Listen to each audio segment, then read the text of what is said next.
सुप्रभात विद्यार्थियों आप सबका स्वागत है आपके अपने YouTube channel Hindi classes NCERT and RBSE for मेधावी कौशिक। विद्यार्थियों, मुझे पूरी उम्मीद है कि आप घर पे होंगे, स्वस्थ होंगे और आपका अध्यापन सुचारू रूप से चल रहा होगा। देखिए विद्यार्थियों, जैसा कि आपको पता है, इससे पहले जो वीडियो बनाई थी उसमें बहुत ही ज़्यादा महत्वपूर्ण प्रकरण, जिसमें से पेपर में प्रश्न आने ही हैं, आते ही हैं, मैं कहूँगा आते ही हैं पेपर में, वो क्या है, शब्दकोश। क्योंकि पेपर के अंदर कोई ना कोई 4% वो 4 शब्द देगा, उन 4 शब्दों से वो कम पूछेगा कि 1 नंबर पे कौन सा आएगा, 2 नंबर पे कौन सा, 3 नंबर पे कौन सा और 4 नंबर पे कौन सा। तो इस प्रकार के प्रश्न प्रत्येक हिंदी संबंधित पेपर में आते हैं विद्यार्थियों। तो इससे पहले एक वीडियो बनाई थी, उससे मैं बताया था नियम नंबर 1। मुझे उम्मीद है कि आपने वो नियम नंबर 1 देखा होगा, आपके समझ में आ गया होगा। अगर आपने नहीं देखा तो प्लेलिस्ट में जाएंगे तो आपको मिल जाएगा, वहां जाके देख लेना। क्योंकि प्रत्येक कोर्स की अलग अलग प्लेलिस्ट बनी हुई है, उस प्लेलिस्ट में जाते ही आप जब क्लिक करेंगे तो ऊपर नीचे कहीं आपको वीडियो मिल जाएगी, देख लेना, क्योंकि वो बहुत महत्वपूर्ण है। आज मैं आपके साथ बताऊंगा इस वीडियो के माध्यम से, क्योंकि नियम नंबर 1 समझा चुका था मैं आपको, नियम नंबर 2 और नियम नंबर 3 वास्तव में क्या है उसके बारे में देखिए विद्यार्थियों, बहुत ही आराम से और बहुत ही ऐसा समझाऊंगा जिससे आपको क्या हो जाए, याद हो जाए।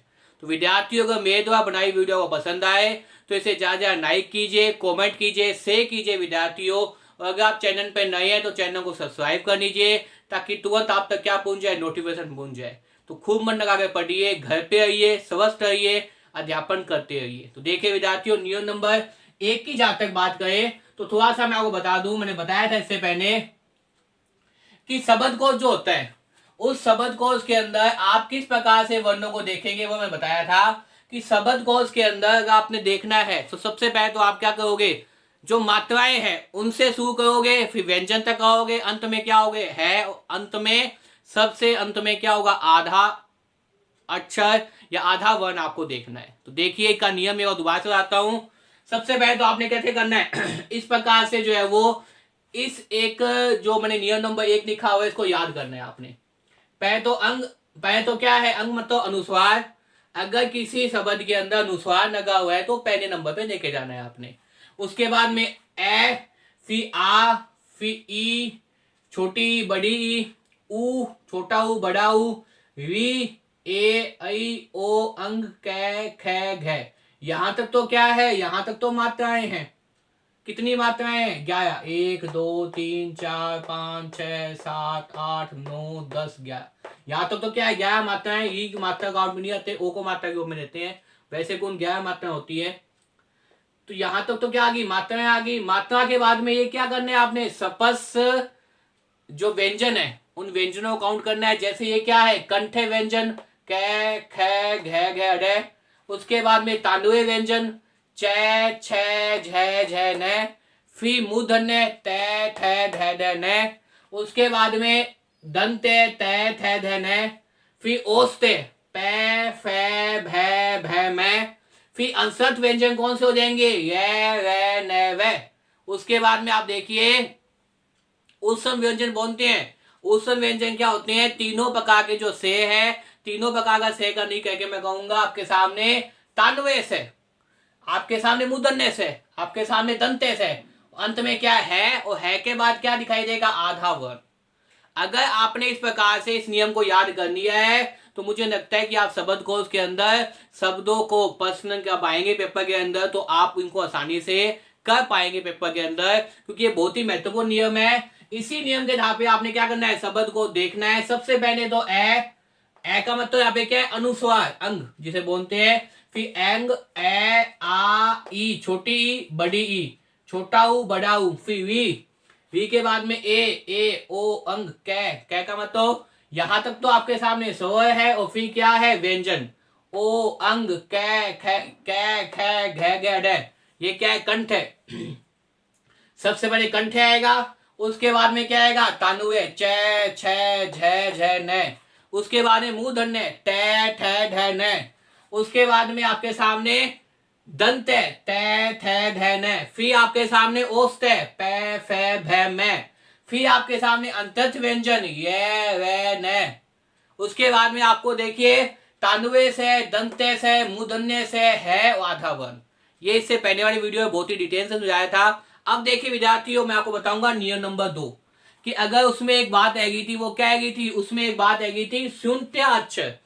शून्य अक्षर का मतलब होता है दो प्रकार के वर्णों से मिलकर बने होते हैं। वर्ण भाषा की सबसे छोटी इकाई है जिसके आगे टुकड़े नहीं किए जा सकते। तो जब दो वर्ण मिल जाते हैं आपस में तो क्या बन जाता है, संयुक्त अक्षर बन जाता है। अगर वो आ जाए शब्दकोश में तो उसे आप कैसे देखेंगे, किस प्रकार के नियम है, उसको समझिए विद्यार्थियों। देखिए पहली बात तो आपको बता दूं, हिंदी में जितने भी संयुक्त अक्षर हैं वो आपके सामने मैं लिख दिए हैं। एक तो क्या है श्रेय, एक क्या है त्वय, एक क्या है गे, एक क्या है दय, एक क्या है सिंगार मने से, फिर है और फिर हस। ये इतने ही जो है संयुक्त अक्षर बनते हैं। ज्यादातर किताबों के अंदर आपको 4 ही मिलेंगे, लेकिन फिर भी मैंने बड़ी डिटेल से किताबों से अध्ययन किया है। इसके अलावा, इसके अतिरिक्त कोई भी संयुक्त अक्षर आपको नहीं मिलेगा। तो देखिए दोबारा से देखिए, जो संयुक्त अक्षर है, आज वही चीज मैं समझा रहा हूं कि अगर संयुक्त अक्षर आ जाए शब्दकोश में तो उसे शब्दकोश में आप कहां कैसे उनको ढूंढेंगे। तो देखिए नियम नंबर 2, स्व, त्वय, गे, दे, से, है और हस से शुरू होने वाले शब्दों के अंत में शब्दकोश होने वाले शब्दकोश के अंत में अंतिम वर्ण कौन सा है, ये देखिए अंतिम वर्ण ये लिखा हुआ है। मैंने पहले बताया था इसमें जो शब्दकोश है उसमें अगर आप देखे जाएंगे अंतिम वर्ण, तो अंतिम वर्ण क्या है, अंतिम वर्ण है शब्दकोश के अंदर है। क्या है विद्यार्थियों, अंतिम वर्ण है और है के बाद क्या आएगा, आधा वर्ण आएगा। तो देखा जाए तो अंतिम वर्ण जो इस नियम के अकॉर्डिंग है वो क्या है। और नियम भी ये कह रहा है शुरू होने वाले शब्दकोश के बहुत ही महत्वपूर्ण लाइन, शब्दकोश के अंत में अंतिम वर्ण कौन सा है नियम के अनुसार, है भाई, कौन सा है के बाद नहीं आते। ये बहुत ही महत्वपूर्ण बात है। अगर आपने ये बात बिठा की मन के अंदर कि जो संयुक्त अक्षर है वो इस प्रकार से अंतिम वर्ण कौन है के बाद दिखाई देंगे तो ये एकदम गलत है। ऐसा कभी नहीं होगा शब्दकोश के अंदर। अगर आप हिंदी का मानक शब्दकोश पढ़ रहे हैं, आपने कभी देखा है हिंदी का मानक शब्दकोश, मेरे पास है, मैं दिखा दूंगा आपको। अगर आपके पास मानक शब्द है तो देख लेना, उसमें अच्छे से ध्यान देना, नहीं है तो मैं दिखाऊंगा, मेरे पास है मानक कोश हिंदी का शब्दकोश। लेकिन एक नियम ये याद रखिए कि जो संयुक्त अक्षर है वो हिंदी शब्दकोश के अंत में अंतिम वर्ण कौन सा है, क्योंकि आप जब इस प्रकार से दृष्टियों देखेंगे, शब्द को देखेंगे तो अंतिम वर्ण निस्संदेह है आएगा। मैंने नियम बताया था, पहला नियम आपको। उसके बाद आधा वर्ण आएगा, तो अंतिम वर्ण क्या होगा, शब्दकोश के अंत में अंतिम वर्ण है के बाद नहीं आते, ये ध्यान रखना, नहीं आते। अब कैसे आएंगे, किस क्रम में दिखाई देंगे शब्दकोश में, वो देखिए। अगर आपके सामने देखिए पहला वर्ण है, पहला वर्ण कौन सा है, स्व, और स्व 2 प्रकार के वर्णों से मिलकर बना है। कौन कौन से, कै और से, क्योंकि मैं बताया था कै और से इसके दो अपने मिल जाएंगे तो क्या बन जाएगा, स्व बन जाएगा। क्या बन जाएगा, स्व बन जाएगा। ये जो शब्द वर्ण माना में कहा आएगा, आधा कै और वह कफ माने शब्दों के बाद मिलेगा। ये ध्यान रखिए आप लोग कि ये जो शब्द है स्व, ये कहां मिलेगा, कफ माने शब्दों के बाद मिलेगा। इसी प्रकार देखिए, अगर आप देखिए त्वय, और त्वय का निर्माण किससे होता है, तय आधा है। अगर आप देखेंगे तय का निर्माण किससे होता है, तय आधा है। और ये जो शब्द है ये आपके सामने त्वय शब्द जो है वो आधा तय हो, ये वाने शब्दों के बाद मिलेंगे। आप शब्दकोश में देख लेना अच्छे से, अगर फिर भी समझ में नहीं आए तो बता देना। देखिए तय के बाद में क्या है, तय हनंत प्लस है, क्योंकि आपको पता है अगर आपने वर्ण विभाजन किया है तो वर्ण विभाजन का मतलब क्या है, इस तय में से क्या है, को बाहर निकाल दिया। अब इस ए के अंदर तो ए है, इसमें भी ए है, लेकिन यहाँ तय क्या हो जाएगा, आधा हो जाएगा। तो तय शब्द तय प्लस य से मिलता है, और तय प्लस य से मिलता है तो ये कहाँ आएगा, आधा तय हो ये वाले शब्दों के बाद दिखाई देगा, ध्यान रखना। इसी प्रकार देखिए गे, अब गे भी क्या है, संयुक्त अक्षर है, संयुक्त वर्ण है। अक्षर क्या है, संयुक्त वर्ण है। तो ये 2 वर्णों से मिलकर बना है, किस से, जय हनंत प्लस न, किससे बना है, जय हनंत प्लस न से मिलकर बना है। और ये जो गे शब्द है ये कहां दिखेगा, जो वाले शब्दों के बाद दिखेगा। ये आपको याद ही करना पड़ेगा, ये जो गे शब्द है वो जय हनंत प्लस न से मिलकर बना है, 2 वर्णों से। ये भी क्या है, संयुक्त वर्ण है। और ये संयुक्त वर्ण कहां दिखाई देगा, जो वाले शब्दों के बाद, जो वाले शब्दों के बाद। इसी प्रकार देखिए आप देखिए इसके बाद में द्वय, द्वय का मतलब क्या है, द्वय हनंत पुनः श्रेय, इससे निर्माण हुआ है द्वय, द्वय हनंत पुनः श्रेय। और ये किसके बाद मिलेगा, द्वय हनंत पुनः श्रेय या द्वय हनंत पुनः मैं वाले शब्दों के बाद मिलेगा। किसके बाद मिलेगा, मैंने इनके पहले वाले शब्द बता दिए हैं, उसके बाद आपको ये संयुक्त अक्षर संयुक्त वर्ण मिल जाएंगे। मैंने आपको क्या किया है कि इससे पहले जहां मिलेंगे, मतलब अगर मान लो आपने दय देखना है तो आप शब्द कोश में जब दम देख लेंगे, दय देखने उसके बाद क्या मिल जाएगा, आपको ये शब्द मिल जाएगा। इसी प्रकार देखिए विद्यार्थियों स्वय, इसी प्रकार देखिए स्वय, और स्वय देखिए स्वय कहां मिलेगा, स हनंत पर स्वय, मतलब स्वय वाले शब्दों के बाद मिलेगा। कहने का अभिप्राय क्या है, स्वय वाले शब्दों के बाद क्या मिलेगा, स मिलेगा। उसी बार देखिए है का मतलब क्या है अनंत प्लस है, और ये क्या मिलेगा, है और हम वाले शब्दों के बाद मिलेगा। ये बहुत ही महत्वपूर्ण नियम है। अंतिम देखिए हव, आधा है और वह, और ये आपको कहां मिलेगा, आधा है और वह हव या है वाले शब्दों के बाद मिलेगा। अगर आपके मानक शब्दकोश है घर पे तो आप बड़े ध्यान से देख सकते हैं, जो मैंने नियम बताए हैं इन्हीं नियमों के बाद आप देखेंगे तो आपको तुरंत क्या मिल जाएंगे, संयुक्त वर्ण मिल जाएंगे। तो देखिए विद्यार्थियों, मैंने बताया तो आपको नियम नंबर 2 क्या है कि ये जो संयुक्त वर्ण है स्व, त्व, गे, दे, स्व, है और हस, ये जो संयुक्त वर्ण है से शुरू होने वाले शब्दकोश, से शुरू होने वाले शब्दकोश, होने वाले शब्दकोश के अंत में अंतिम वर्ण है के बाद, जो आप सोच रहे हैं अंतिम वर्ण है के बाद नहीं मिलते हैं, पहली बात तो ये ध्यान रखना ना। अब इनका क्रम कहां होगा वो मैंने बड़े आराम से बताया है, इसको आप याद कर लीजिए, और याद करने के साथ साथ अगर आप चाहें तो स्क्रीनशॉट ले लीजिए। अब देखिए विद्यार्थियों, मुझे उम्मीद है आपको ये नियम समझ में आ गया होगा। अब देखिए नियम नंबर 3, जहां तक नियम नंबर 3 की बात करें, और देखिए क्योंकि एक चीज होगी थी अनय ढय और ढय मैंने यहाँ लिखे हुए हैं, यहां देखिए इस प्रकार से मैंने लिखा हुआ है आपके सामने, ये अनय लिखा हुआ है, अनय के बाद में मैंने आपके सामने जो है वो ये अनय है, और अनय के बाद ये मैंने अडय लिखा हुआ है, और ये मैंने ढय लिखा हुआ है। ये तीनों ही वर्ण मैंने आपके सामने लिखे हुए हैं, मुझे उम्मीद है आपको दिखाई दे रहा होगा। ये जो तीनों ही वर्ण है, इसके बाद मैंने लिखा हुआ है ढय के बाद ढय, और ढय के नीचे भी क्या है, बिंदी है। तो ये जो तीनों वर्ण अगर आ जाते हैं तो इनका भी एक नियम है, अगर आपके पास मानक हिंदी शब्दकोश है तो इनका भी एक नियम है। इनके नियमों से आप देखेंगे, देखिए सबसे पहले क्या आएगा, ये आएगा अढय, उसके बाद में ढय, ढय के नीचे भी क्या लगी है, बिंदी लगी हुई है, उसके बाद में क्या आएगा, अनय आएगा, उसके बाद में क्या आएगा, अनय आएगा। अगर ये शब्द आते हैं जिन शब्दों में अनय ढय और ढय होता है, उनका क्रम भी क्या होता है, एक निश्चित क्रम है मानक शब्दकोश के अंदर, क्योंकि मैंने पहले ही बताया था हिंदी क्या है, एक वैज्ञानिक भाषा है, वैज्ञानिक तरीके से उसका मानक शब्दकोश बनाया गया है, जिसपे कुछ नियम है, उन नियमों के आधार पे क्या है, आप वहां शब्दकोश में शब्दों के अर्थ को जान सकते हैं, समझ सकते हैं। तो इनका जो नियम है वो ये है, जिन शब्दों में अनय ढय और ढय होता है उनका क्रम मैंने बताया है, उनका क्रम क्या होता है, उनका क्रम ये होता है, सबसे पहले अडय, फिर ढय, उसके बाद में क्या आएगा, अनय, उसके बाद में क्या आएगा, अनय आएगा। जैसे शब्दों की बात कर जाऊं तो यहां पे देखिए क्या हो जाएगा, सबसे पहले तो आएगा बाढ़, उसके बाद में बाढ़ आ जाएगा, और बाढ़ के बाद अगर देखा जाओगा तो क्या आ जाएगा, बाण आ जाएगा। तो ये तीनों में क्या दिख जाएगा आपको, इस प्रकार के शब्द दिख जाएंगे, अडय, ढय और नय। तो अगर देखा जाए विस्तार से तो क्या हो जाएगा, देखिए विस्तार से देखा जाए तो ये बाढ़, और बाढ़ के बाद में ये भी अडय, ढय और नय, इस प्रकार से आप देखेंगे। तो मुझे उम्मीद है आपको इस समझ में आ गया होगा। देखिए जैसे एक उदाहरण बताया तो मैं आपको,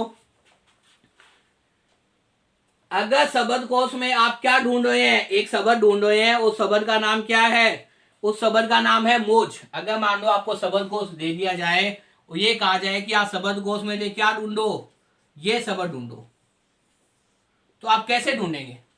अगर आपको एक शब्दकोश दे दिया जाए, आपसे पूछा जाए कि शब्दकोश के अंदर आप क्या ढूंढो भाई, मोज शब्द ढूंढो, क्या ढूंढो, आपको एक शब्द दिया गया है, उस शब्द का क्या नाम है, उस शब्द का नाम है मोज। तो कैसे ढूंढेंगे, देखिए सबसे पहले वर्णमाला में क्या करोगे आप, मैं के बाद में क्या है, ओ की ध्वनि है, तो मैं के बाद देखिए क्या है, मैं से पहले क्या दिखाई दे रहा है आपको, भय दिखाई दे रहा है।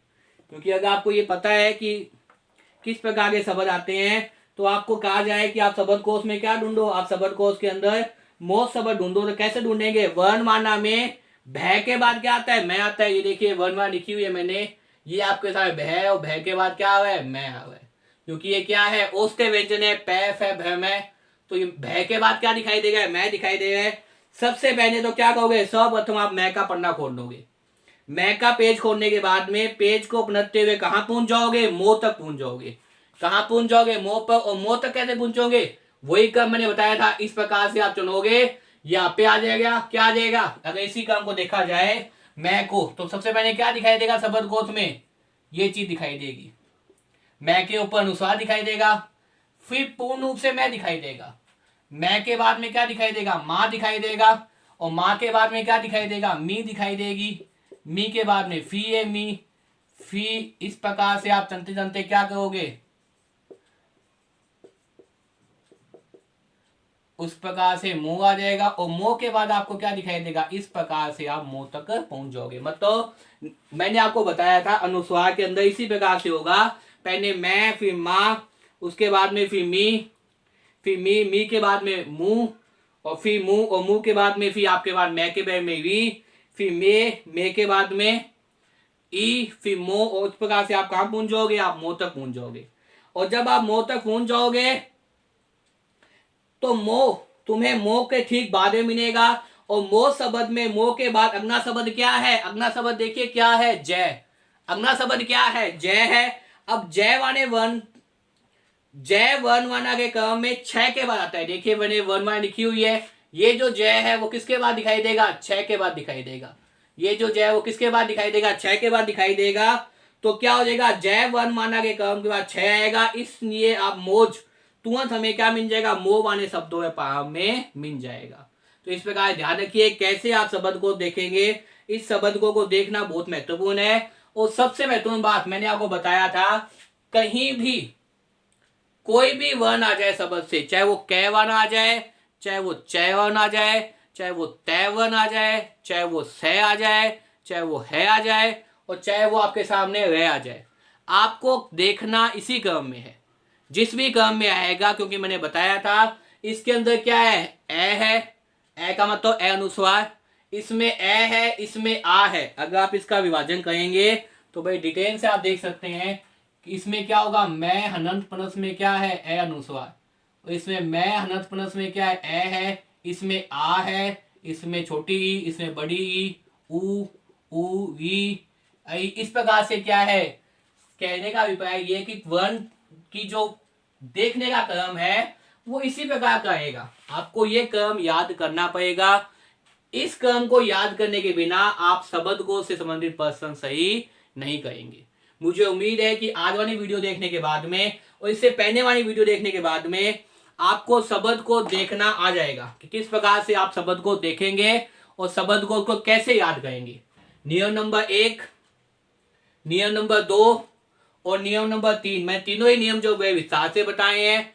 एक भी वर्ण मैंने ऐसे नहीं आपके सामने जो हिंदी में है और मैंने यहाँ समझाया नहीं है। प्रत्येक वर्ण, जितने भी वर्ण हिंदी में आते हैं, चाहे वो स्वर हो, चाहे वो व्यंजन हो, चाहे वो संयुक्त अक्षर संयुक्त वर्ण हो, चाहे वो आपके सामने मूर्धन्य हो, अडय हो, तानवय हो, अंशत व्यंजन हो, सभी प्रकार के व्यंजन मैंने यहाँ पे सभी प्रकार के वर्ण लिए विद्यार्थियों। तो मुझे उम्मीद है कि जब आप नियम नंबर 1, नियम नंबर 2 और नियम नंबर 3 अच्छी तरह याद कर लेंगे, उसके बाद शब्दकोश से संबंधित प्रश्न ग्रंथ नहीं करेंगे।